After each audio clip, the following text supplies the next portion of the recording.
Howdy folks, this is Sildurs here. Welcome back to another texture pack update video. And this is going to be a very, very short update video, but tons and tons of work went into what you're going to see. So short video after weeks of work.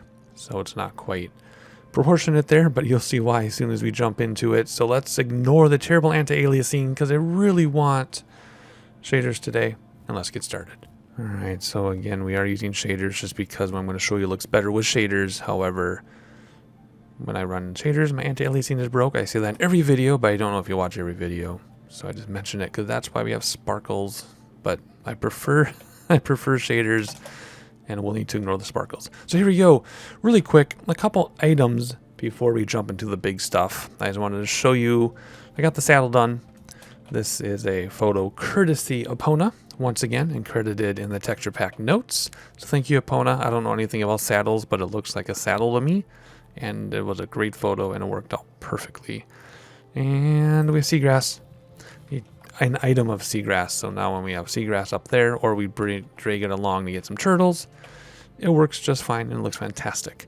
Now, the big stuff, the stuff that took 2 weeks to do, is the kelp, seagrass, and tall seagrass. And let's just have a quick look here. I'll let you enjoy it in action before we talk about what went into it and all the details, but check that out. Just look at that. Tall seagrass, and kelp. Look at that. No more migraines for me looking at default kelp textures. I took it on as a personal challenge to do this. It does not affect my frame rates at all, even though it's 8 times the resolution, but whatever. I don't know why it doesn't affect frame rates, but it doesn't, so I went ahead and did it anyway. So first of all, let's start with the kelp. So the kelp, actually there's one more thing I was going to talk about before we start with kelp, and that is the kelp, seagrass, and tall seagrass all have different, they move differently. The movement is not shaders, the movement is Minecraft coding.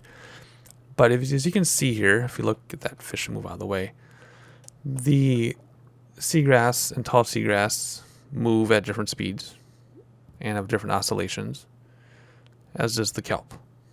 So even though it's one current, and I do understand surface area, and I mean I understand how water works, but it's not going to look like this in real life. So I just found that kind of amusing as I was working on this and putting textures together and animating them.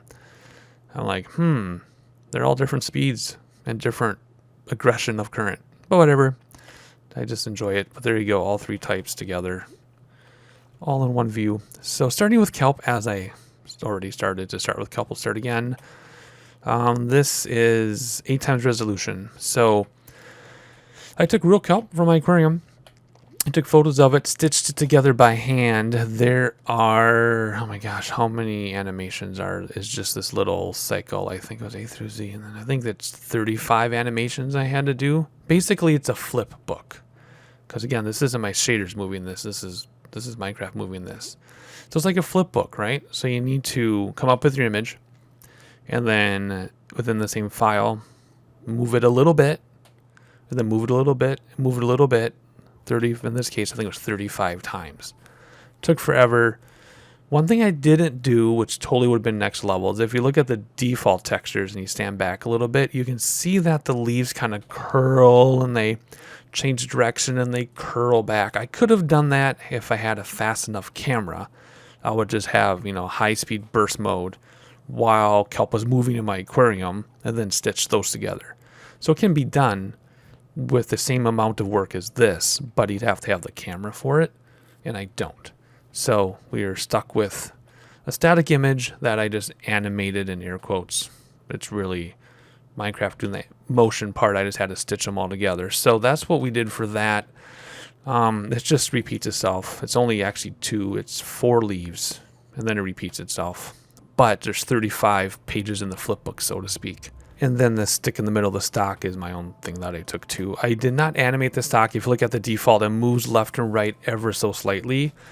But again, because those are blocks moving left and right, mine would have been blocky too. I wouldn't have been able to curve it left and right. That I couldn't do without rewriting the files, which I'm not doing that. I'm not going to that next step. So anyway, I'm happy with it though, because very rarely are you going to sit here and stare at it, right? You're going to move around. You're going to swim in it. You're not going to notice that the leaves don't curl and whip around. But I mean, look at that. High resolution kelp in Minecraft. I can't believe I did it. Again, a personal challenge. And it just makes you want to live underwater now. Makes you want to create an underwater base where I can just stare at kelp all day long. Sounds silly, but when you put this much work into something, you really want to appreciate it. So then moving along to the regular seagrass, which is the short stuff. Let's find a good example. I guess we'll just come back over here where we were. Regular seagrass. I just, same thing, Flipbook animated it. I did this like 5 times until I was happy. I had a thinner version, I had thicker versions. I had it get tangled, which was kind of cool. I actually got it to tangle up.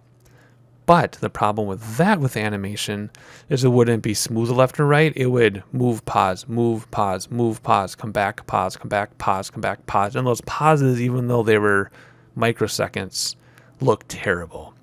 So I undid it, and then I did something else and undid it. Then we ended up with this. So if you get really close, it doesn't look, well, I guess it looks okay. I mean, you can see it's 128, so there's going to be some blocky if you get super close, but it's still 128 blocked instead of 16.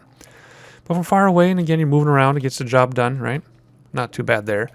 This tall seagrass is funny because you can, it's 2 tall seagrasses, 2 textures that are spliced together. Sometimes when you look like this, you can see that splice. If I turn on the cursor right there, you can see the splice.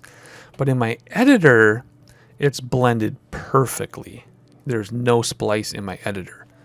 So I thought that was kind of weird. So then I moved around, and if you look at different areas like over here, it's not so bad. And that's not a shader thing. I turned shaders off and it had the exact same result. So it's just going to blend the way you want. Here you go, like these now. See these here? Those blend mostly fine. The one on the left here, right there, blends perfectly. So this one on the right blends perfectly, but not on the left. There on the left it does, but not on the right. And then over here they don't blend at all. So that's just something about Minecraft. Again, not a shaders thing. I get the same problem. In fact, it looks better with shaders. It's very obvious without shaders. Like it's like this without shaders on everything. At least here with shaders, you can kind of get it to look nice. So that's the tall seagrass. That took a long time because I wanted it to be a little thicker than regular seagrass, and I wanted them to move at different speeds. So if you look, even though it's one texture and you stare at it long enough, it's actually different speeds, right? The tall ones, and that's one speed, and then the left bottom ones are one speed. The one in the middle on the bottom is faster. The ones on the right are different speeds, because I'm like, you know what? They're already screwing up the oscillations and speeds in the coding. Let's just have fun with it and move the smaller ones faster, than the bigger ones. And I did. I was able to accomplish that somehow. Now that I think about it, I don't know how I did it, but I figured it out. So anyway, I know I'm being quick about it because I wanted this to be a quick video, like I said, even though the amount of work, this is the most work I've put into any textures in the 2 years I've been doing this. But it was really rewarding because of a personal challenge that I was going to resolve, and I did, or accomplish, I guess. And it looks absolutely fabulous. It makes you want to live underwater now. So anyway, that is it. Let's hop out to third person here. There we go. So my lights are on. That's it. Not much else to say. I got a bunch more textures to make, and I'll do another video when those textures are ready to show you.